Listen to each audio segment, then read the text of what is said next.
Welkom by 'n sak vol stories. 'n Lekker luister storie vertel potsending vir kinders van alle ouderdomme. Hoopelik volg julle ons reeds en is julle klaar ingeteken op ons nuusbrief om seker te maak julle mis nie 'n enkele episode nie. Vandag het die storiesak vir ons 'n besondere storie oor 'n visserman wat baie meer kry as wat hy verwag het. Maar het alles goed uitgewerk? Kom ons vind uit. Is julle gereed? Hier gaan ons. Die visserman en die bottel.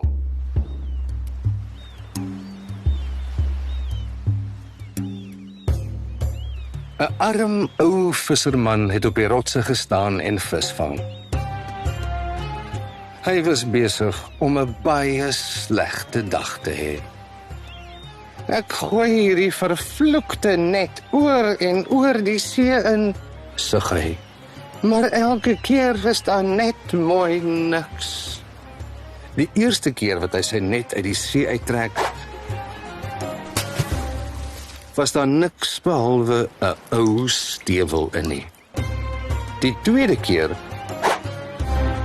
was daar net 'n stikkende pot vol slijmerige modder. Die derde keer het hy die net met al sy krag die see ingewerp. En al wat hy kon kry, was 'n ou koper bottel. Maar daar was iets aan die bottel wat gemaak het dat hy dit nie dadelik sommer net vies teruggegooi het nie. Dalk die manier waarop dit in die son geglinster het. Of dalk was dit die vreemde wassiel op die nek van die bottel, vol vreemde inskripsies en merke. Dit kon selfs wees, omdat die visserman kon sweer, hy het iets van binne gehoor. Is dit 'n dowwe geluid wat uit die bottel kom, het hy gewonder. Hy het sy vissersmes haastig uitgehaal, die wassiel om die nek afgehaal en die swaar kurk uitgetrek. Hy het die bottel onderste bo gehou en dit geskit. Maar al wat uitgekom het, was 'n dun straaltjie stokou stof. Maar in plaas van grond toe val, het die straaltjie stof skuins en opwaarts gewaai. Die stofstraal het verander in 'n bondeltjie rook. Die bondeltjie rook het 'n miswolkie geword en die miswolkie het 'n tollende warrelwind geword. En aan die bokant van die warrelwind was daar 'n reuse lyf. 'n Lyf met sterk arms vol juweliersware, groot hande vol tatoeëermerke, 'n groot kaal kop met goue oorbelle, 'n glimmende tulband, 'n krullerige weglê snor, 'n lang gedraaide baard en gemeene groen oë.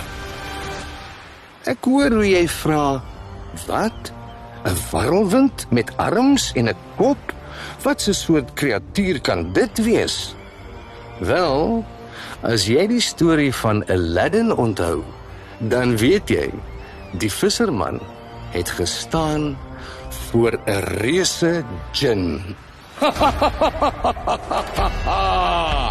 Kniel voor my, het die djinn gebulder. Jou sinnelose stukkie jellyfish snot. Maak jouself gereed om te sterf. Maar wat het ek gedoen? Het die verskrikte visserman gevra, soos hy in die sand val, terwyl hy stilletjies gewonder het jellyvisse dan ooit neuse? Hy was slim genoeg om daardie vraag vir homself te hou. Hou vas, het hy geskreeu. Ek ken die storie van Aladdin en die djinn uit die lamp. Ek het jou dan vrygelaat. Wat op aarde het geword van, "U wens is my bevel." Jy het my inderdaad uit daardie vervloekte bottel bevry, het die djinn gebulder. Maar dis heeltemal te laat vir wense. Vir die eerste eeu wat ek in daardie vervloekte kopertronk vasgekeer was, het ek beloof om 3 wense toe te ken aan die persoon wat my sou bevry. Maak nie saak hoe gierig hulle sou wees nie. Maar niemand het tot my redding gekom nie. Het jy enige idee hoe vervelig dit daar binne was? Vir die volgende 200 jaar het ek onderneem dat ek oneindige rykdom sou gee aan die een wat my sou bevry, maar steeds was daar niemand nie. 'n Mens kan ook net so lank skape tel. Vir die volgende 500 jaar het ek plegtig onderneem om 'n hele koninkryk te gee vir die een wat my vrylaat. En wat het dit my in die sak gebring? Net mooi niks nie. Niemand het die bottel oopgemaak nie.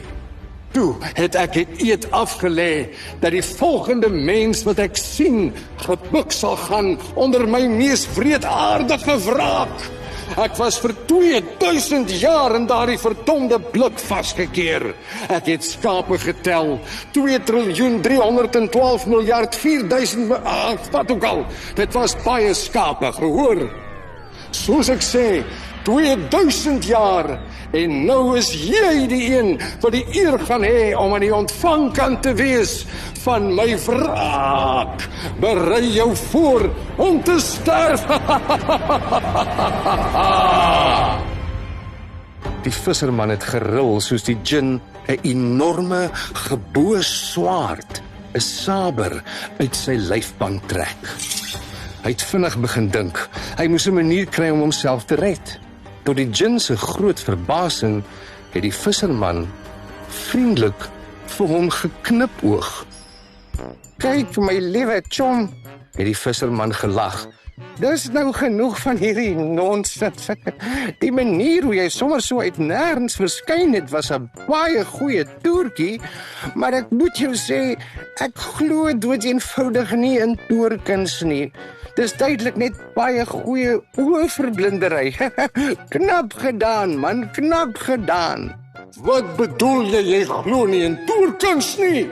het die djinn weer gebulder, sy gesig so donker soos die binnekant van 'n skedel se oogkaste. "Kyk dan net na my!"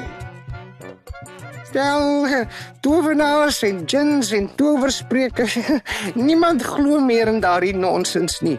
Kom bietjie by, ou agter die klip, kerel," het hy hom minagtend toegesnou. "Nonsens!" het die djinn gestotter, die wind heeltemal uit sy seile. "Agter die klip?" "Ek moet sê, dit was 'n baie vermaaklike toertjie," het die visserman heel kalm voortgegaan. "So, vertel my nou asseblief net, waar het jy weggekruip om het te laat lyk asof jy uit die bottel gekom het? Dan kan ek jou ordentlik gelukwens met jou formidabele vermoëns. Jy's duidelik 'n baie talentvolle straatvermaker, en hierdie hele warrelwind besigheid hier onder jou belt is baie oortuigend, amper autentiek. Knap gedaan, maar nie heeltemal perfek nie, maar jy kan daarin oefen. Oefening en deursettingsvermoë sal die wa mooi deur die drif trek." "Hoe durf jy in my vermoëns twyfel?" het die djinn geskreeu, met groen rookbolle wat by sy ore uitpeel. "Ek sal jou wys, ek is 100% eg, jou menslike stuk skuim. Jy sal sien. Ek sal jou wys dat ek die mees vreesaanjaende djinn is wat nog ooit uit 'n bottel gekom het. Ek sal dit bewys deur net hier, nou dadelik, terug in die bottel te klim." Skielik het die djinn se gesig begin smelt. Sy arms en bene het begin verdof. Sy groot lyf het in die lug begin glinster. Sy gelaatstrekke het verander in 'n vormlose miswolk. Die miswolk het verdun tot 'n swempie rook wat al in die rondte begin tol het, soos water wat uit 'n bad uitloop. En daar begin die djinn terug in die bottel verdwyn. Soos die laaste rook in die bottel verdwyn, het die visserman die kurk gegryp en dit so hard as wat hy kan in die bottel ingedruk. Die djinn was weer vasgekeer. Die visserman het die bottel so ver as wat hy kan die see ingegooi. En daar het dit vir eeue lank rondgedryf. Dit mag dalk nog steeds iewers dryf. So as jy ooit op die strand loop en jy sien 'n koperbottel op die golwe dryf of uitgespoel op die sand, as ek jy was, sou ek baie versigtig wees voor ek dit oopmaak.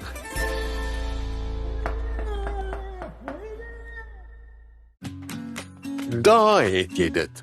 Wat 'n lekker storie. Dink julle die visserman het iets geleer of was hy maar net baie gelukkig? Laat weet ons gerus op sosiale media of sommer hier waar jy na jou stories luister. En onthou, jy kan al die stories luister en saam lees op www.sakvolstories.co.za. Tot volgende keer. Arrivederci.